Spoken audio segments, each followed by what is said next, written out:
We focus a lot on the economy, and as we know, as executives, we continually try to be able to make the difficult decisions locally to make sure we're creating a climate in which our economy can thrive. In this situation, I'd like to talk a little bit about how government financing is working at this point, how the finances of each one of your governments is operating, and how you're rising to the challenges that are coming as a result of difficult decisions that you have to make, as well as the difficult challenges that are coming because of the, again, the economy that we all live in. What I really would love to be able to know, and I think that it would be great for the audience to really hear, is how you're still able to make that balance, where you're delivering services to people in need, while simultaneously making the difficult decisions with the challenges before you. Ready to start? Sure. It's frustrating. It's very frustrating. You know, the 2% cap, I have to say honestly, I welcome it. It helps guide a lot of your budget and a lot of your decisions. But with that being said, in our particular circumstance, 75% of my budget is eaten up by state mandates. And while we are obligated to manage our budgets with the 2% cap, we're handed this incredible increasing burden year after year. So where do you go? You go to your discretionary spending. That's where you need to make your cut so you can meet your cap. Well, discretionary spending in Putnam County is actually the definition of our quality of life services. It's how we take care of our seniors. It's how we make sure that the children are getting the services that they need through social services. It's about our libraries, which are very important to us, particularly in this struggling economy. People are using their resource, the library is more of a resource. It's also about, your museums and your cultural centers. And those are the reasons why many people came to Putnam County or choose to stay in Putnam County.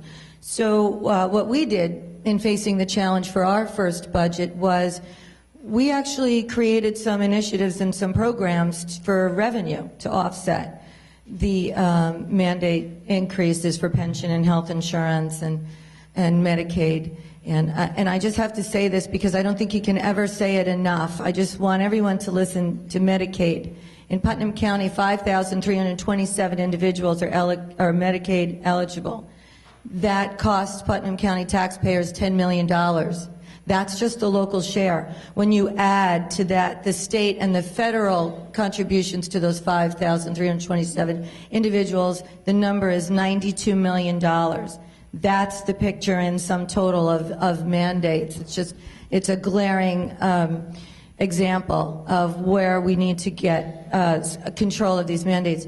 In any event, we brought Chapter 31, a program where we're listing properties now at market value instead of in a closed bidding process, properties that the county has obtained by tax foreclosures. Sadly, some of our properties have been acquired by us. And, we're looking to sort of assist in sales tax generation, which is the largest way that we pay our bills is with sales tax revenue. And, that is, again, working in partnership with our chambers to try to create a more business-friendly atmosphere. And we're working to get a higher education facility in Putnam County for the first time. We don't have a higher education facility, and that will drive our sales tax revenue. So, we're managing the constraints with the mandates, but we're also looking at ways to create some revenue streams, something a little bit different than the previous administration was able to do. The problem with politicians or government is that they never, well, we're the elected officials, yes, is that they do not like to prioritize, like to perpetuate and add, which means the status quo plus. And when you have that, you have runaway spending, runaway taxes, extraordinarily bloated government, and it's a lot easier politically to just go like this, the problems don't exist, and just keep everybody satisfied. But that's why we're in this mess. That's why we're in this mess all over the place. We have to, and we've been doing this. And believe me, every time we do it, it's a fight. It's a fight. But it has to be done.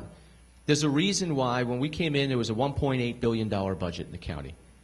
We're at $1.7 billion in a real way, in real dollars. And along the way, I've got plenty of scars on my back from having to put myself out in front and explain why we need to make the changes we do. Otherwise, that budget would have been $2 billion, $2.1 billion, whatever, and taxes would have continued to go up, and people would have continued to leave. And businesses would have said, I don't need this ridiculousness. Plano, Texas may not be the nicest place, but I'll get used to it. That's what they might have said. So I think we have to say, and it's not always easy to do it, but the word no is powerful, but needs to be said more often sometimes, or let's do things differently. We can still provide the service, but we can do it better than we're doing it now. And yeah, that's going to mean we're going to make some changes. We're going to ruffle some feathers. We're going to take some pencils out of the budgets. But nobody wants to drink dirty water. Nobody wants smelly air. Nobody wants kids dying. That's often the response if you try to do anything, the scare. But let's talk about the real numbers. I mean, real numbers have real effects on real people. And every time we choose not to and just make it worse, people are saying, I'm leaving. 1.7 million people net left New York. What does that tell you? We just talked, someone just mentioned we lost 2 congressional seats in New York. What does that tell you? Why are people going to Texas and Carolina? What does that tell you? So we do have to make changes, and we're making those changes in the county, despite sometimes very loud protests, despite being called this, that, and the other thing. It's the right thing to do. Not only now, but my job and our jobs is to look forward 10 years, 15, 20 years. Because you know what? 20 years ago, in the state, when they knew where the pensions were going, they chose to do nothing. In fact, they made it worse. So now, today, our pension bills in Westchester in the year 2001 was $3.3 million. 2001. You know what it is? Last year it was $81 million. This year it's $91 million. Next year it's $96 million. Are you kidding me? Medicaid, we spend $250 million a year on Medicaid. 85 cents, or even worse, 85 cents of every property tax dollar that comes into the county goes right up the thruway back to Albany for 9 of their mandates, which leaves a dime and a nickel for us locally to still have to pay for our contracts, to pay for our employees, their health insurance, and everything else. We're left with a penny maybe to do the things that we want to do, parks, etc. So unless we structurally make changes, and we're doing that here, despite the screaming, we're doing that here because we have to do that. Because I don't want it to be said 20 years from now that I knew of the problem and I decided to do nothing about it.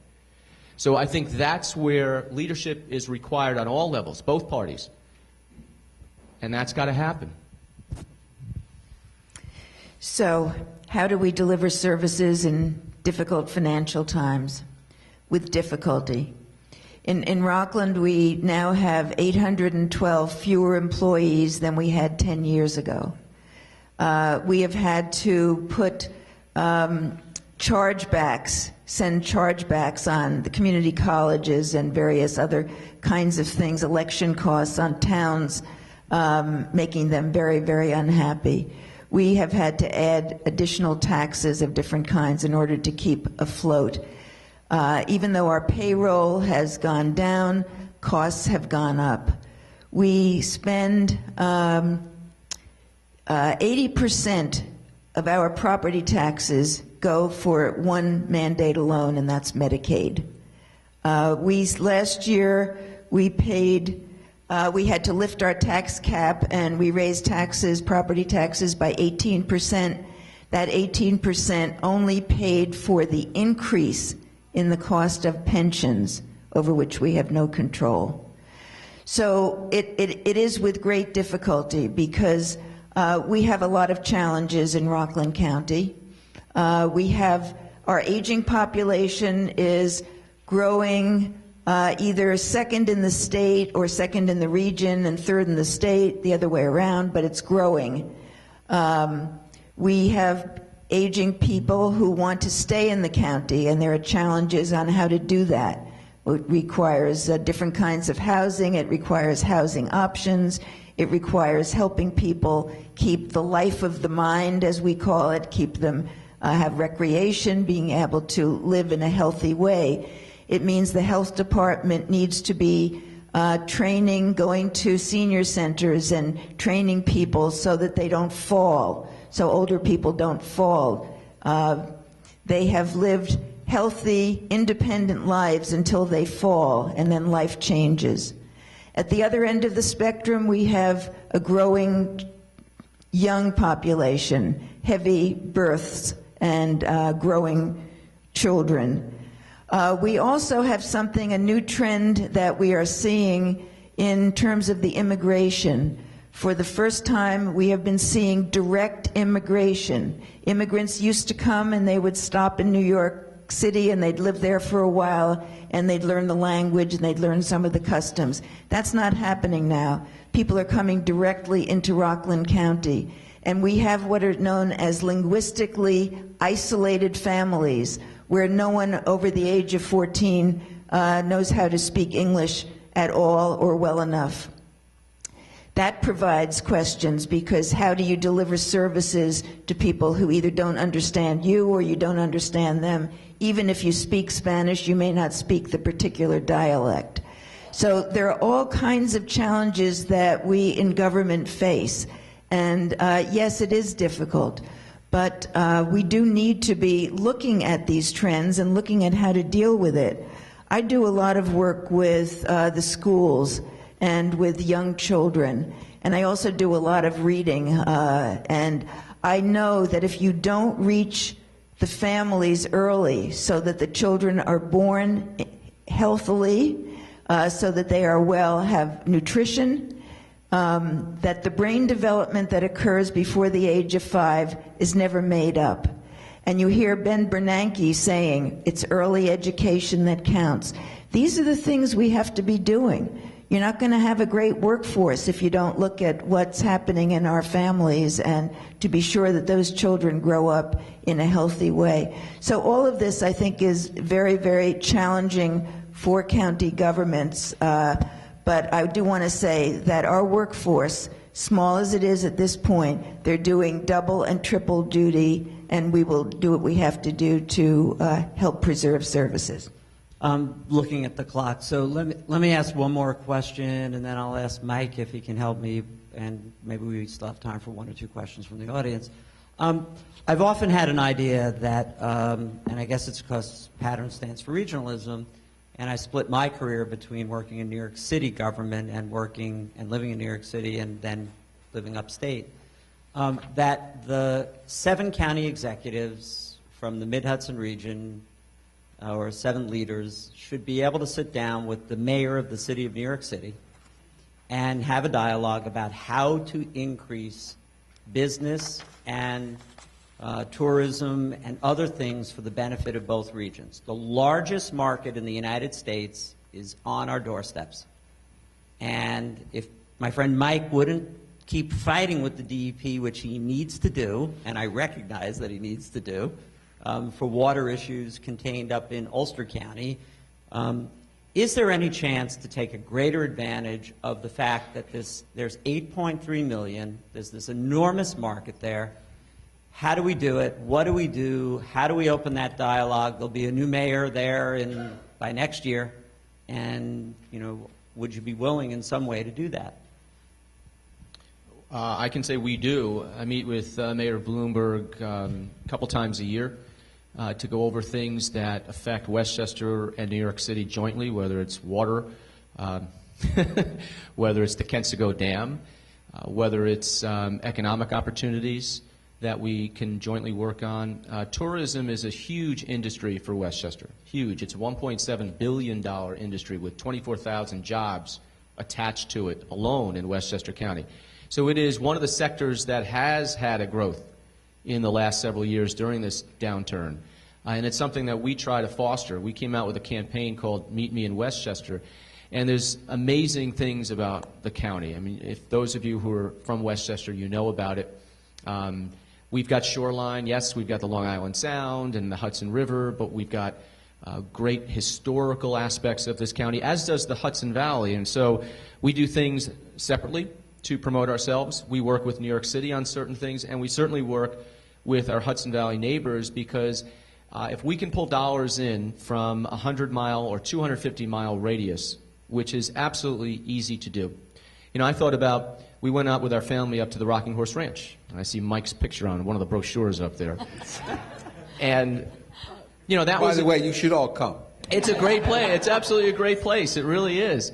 Number 3 family resort in the world, by the way. It's a really cool place. And now you're coming, right? Yeah. And my mother showed me a picture the other day of my sister and my mother from 1982 on a horse at the Rocking Horse Ranch. But we took our kids up there a month and a half ago it was, and we had a great time. And, you know, so we're going up to Ulster County. And Ulster residents can certainly come down to Westchester, to all the historical things. But let's just break out of this little area. We've been to the Great Wolf Lodge in Pennsylvania, which is an indoor water park that the kids love. I have a quick little story. One day my wife and I were going out, and I was in a tuxedo, my wife was in a gown, and the kids came down, and we were ready to leave, and they said, where are you going? So I said, well, Mommy and Daddy are going to one of the nicest hotels in the world. You're going to the Great Wolf Lodge? You're going to the Great Wolf Lodge? And we're going to the Waldorf for that. But the point is, if we could go out to Pennsylvania for a weekend, then there's a lot of reasons why people from Pennsylvania or New Jersey or wherever, Connecticut, would come to Westchester or the Hudson Valley. And we're making that pitch in media, and we're seeing results. And I think it's, you know, take advantage, don't reinvent the wheel, take advantage of what you already have here. If people are coming to New York City, as they are by the droves, then just think about if you travel to Rome, or if you travel to, you know, one of the great destinations in the world. If you go to Italy, you can also go to Tuscany, right? Well, we could be maybe at Tuscany, where people would come for a couple days. Or just take the train right up to Westchester and do anything you want to do, or take it north to some of the other counties. So there are a lot of opportunities, and we are working on them. Also, if I understand correctly from my friends at Metro North, that the only reverse commute that is now equal is the one to White Plains. That's correct. Second busiest train station. And this was a post-9/11 phenomenon. I think Stamford's the only other place where they actually can commute that way. If we can start in the Hudson Valley because there's no intelligent reason for the Metro North to send the trains back empty. And so if there's job creation that we could collaborate on. Jonathan, I think you bring up a really valuable point here, though.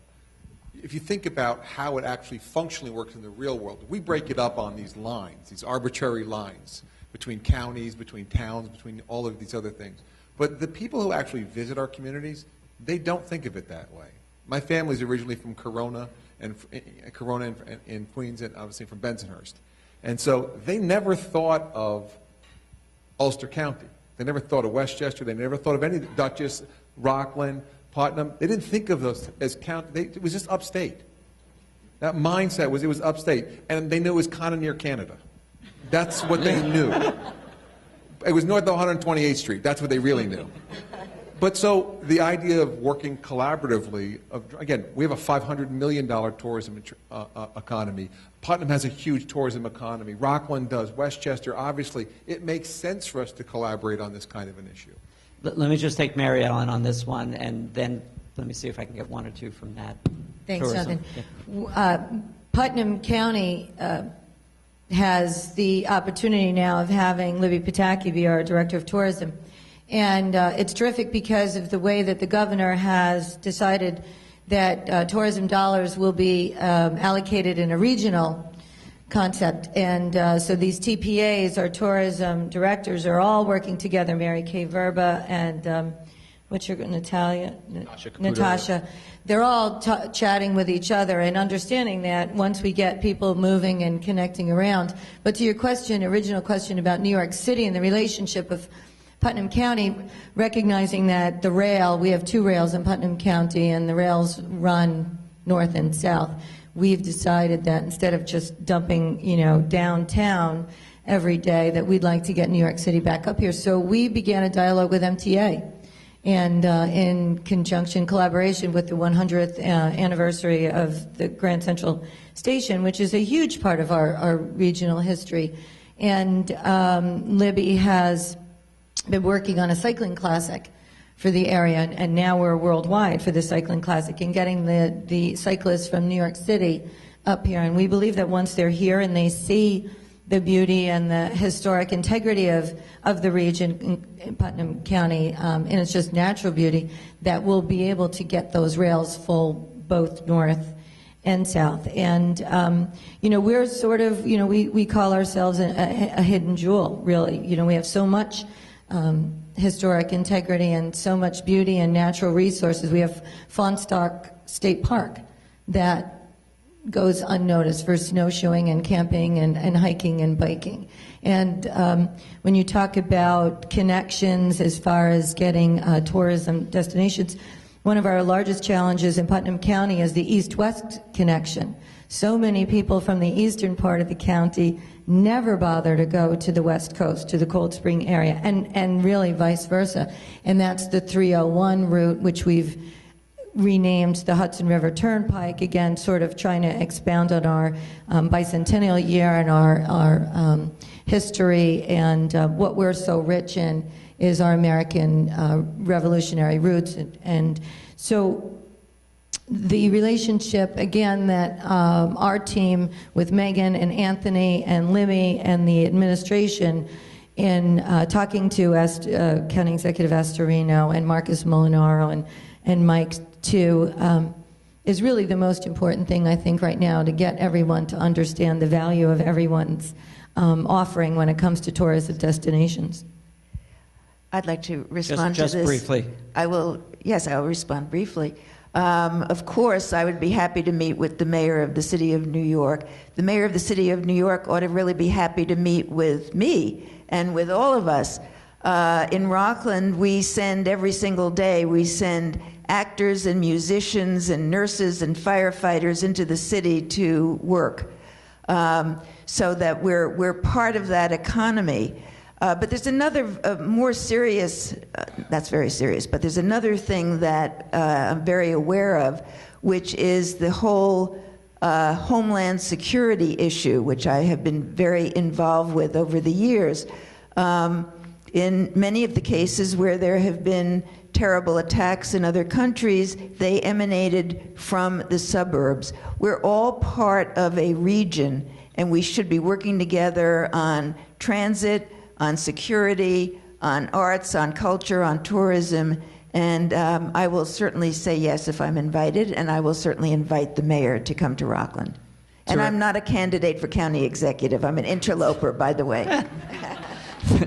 Thank you, Harriet. I see what time it is, but in fairness to the audience, I'll look for one question, and then I'll ask Mike to look for one question. Please don't give me a speech.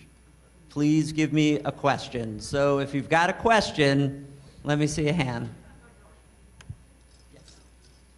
Sandy Gala, it is a quick question. You're all talking about tourism, which I think is really great.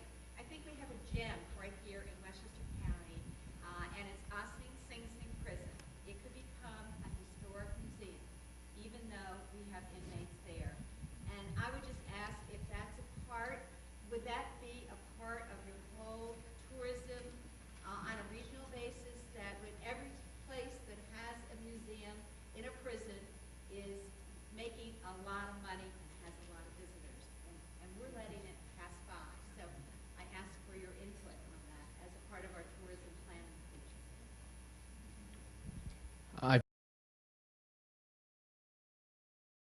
But there was no one else in there. I went to the Tower of London in December.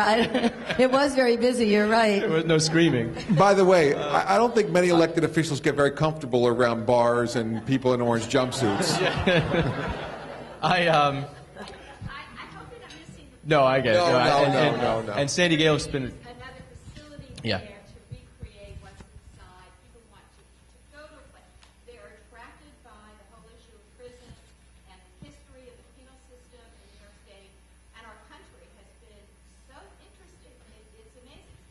Babe Ruth was there playing baseball. I mean, there's so much that we can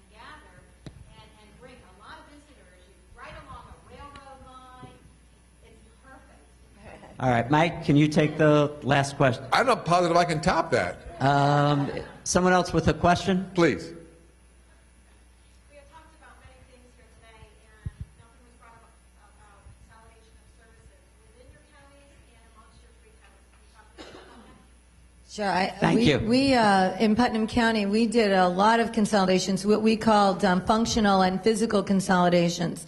We consolidated in what we would call the functional. Our youth bureau went into our Department of Social Services, and that was basically to preserve the youth bureau because we saw that the future the funding was going to be cut.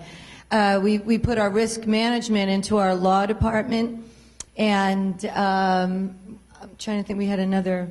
Well, physical consolidations, we've taken some of our departments and moved them into our main building, the county office building. That's now at 100% occupancy, which is 100% efficiency, obviously. I know we had another big consolidation, but we really focused this year in our building year and consolidating a lot of our department services. Oh, real property. We took our real property and moved that under the Commissioner of Finance Department. Anytime there was an opportunity, whether it was by retirement, attrition, or we understood that there was a better way to merge the two departments for functional consolidations for efficiency, we jumped on it right away. We're still looking at some of our assets or facilities and do an assessment and see if we really need those. You know, they're a tremendous burden, these assets in our communities, because they're off the tax grid. They're off the tax roll. So the fewer of those that communities have to bear, the better the tax base is. We also have we also have consolidated services in a variety of ways within county government, but also working in, for example, our purchasing is working with multi-counties. In fact, I think Ulster is part of that, and possibly Westchester as well, so that we can purchase in bulk and save money in that way. Some of our services we contract out to not-for-profit agencies. Some of our larger, very important services, like our prenatal clinic, we've worked for a couple of years and has now been taken over by Nyack Hospital. So, I mean, there are many things that we've had to do. Some of them have worked out very well, and we're trying to see that the important services are maintained in some way or fashion, even if we can't do them in county government. And Rob, if you wish. Yeah, we've reduced the workforce by 16%, or over 700 people, to take the air out of the balloon a little bit. And then within each department, they were forced to reorganize and to really prioritize. We also consolidated the Department of Transportation and Public Works, so it's one commissioner, less people, same sort of functions. There were other departments that I recommended that we merge and consolidate that the county board did not agree with, so they didn't do. But there are other ways, too. We are working with the town of Ossining came to us and said, you know, very low crime, 16-member police department, and they were looking at their pension costs and their health care costs and overtime, et cetera, and they figured out that there was no way they could do it. They couldn't keep it up. So they asked if the county would supplement the service and in many ways provide the services for the town of Ossining, and so we did. And it was a sort of a groundbreaking contract that we hope one day we could emulate in other areas. I know there is interest. We're looking at our county charter has some, we have some concerns on how to do it. But that was a way where the town of Ossining now has county police patrolling and doing all the functions with better service, and the town saved almost $1 million. That's real money. The taxpayers in the town of Ossining will forever pay those expenses for those officers current and in their retirement and future officers dedicated to the town of Ossining. But there's no more of that repetition of they don't need a chief, they don't need some of the support services that they would have to go out and get. The dispatchers, all those kind of things are no longer required. And so there is big savings and they enhance the service. That model has to be replicated in many different ways. I think what you're seeing here are innovative leaders committed to trying to make a difference in their communities. As a fellow county executive, I understand exactly what they're talking about, but we also have to be honest with ourselves as a state.